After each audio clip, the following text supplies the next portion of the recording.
Баршамызға сәлем достар. Әдеттегідей сіздермен бірге Шору каналы. Бүгінгі шығарылымыз түсіңізде сиыр көрсеңіз, оны қалай жоруға болады? Түсінде сиыр көрген адам тақуалық пен жағдайдың жақсылығын білдіреді.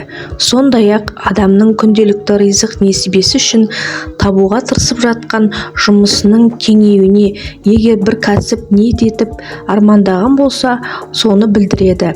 Сиыр бұл мәселенің жақсылығын көрсетеді. Түс көрушінің түсінде семіз сиырды көруі, оның барлық іс-әрекетіне Алладан құдіретті қорқуының нәтижесінде алдағы күндері өмірінде мол игілікке ие болатынын көрсетеді. Егер адам түсінде арық сиырды көрсе, онда бұл оның жақын арада қаржылық дағдарыстан бастан кешіретін, оны оңай жеңе алатынын көрсетеді. Егер адам түсінде сиырдың қуырылған сиыр етін көріп, оны жесе, бұл оның кәсібіне көп пайда жинайтынын және оның гүлденетінін көрсетеді. Түсінде жалғыз сиырды көруі, оның өмірінде болатын жақсы нәрселерді білдіреді және оны өте көңілді күйде өтеді.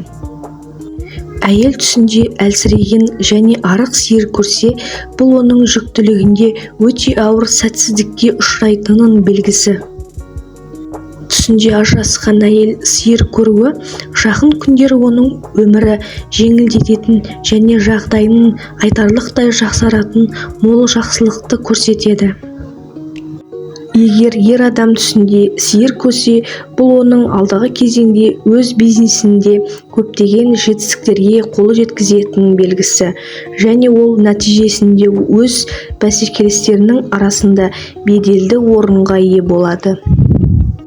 Егер бойжеткен түсінде сиыр көрсе, бұл оның болашақта өмірлік серігі жақсы мінезді болатынын және онымен өмірдегі өте риза болатынын көрсетеді. Түсінде босанып жатқан сиырды көру, оның қалаған нәрсеге қол жеткізетінін көрсетеді. Егер түс көруші түсінде сиырды босанып жатқанын көрсе және ол үйленген болса, онда бұл жақын арада әйелінің жүкті болатыны туралы жақсы хабар.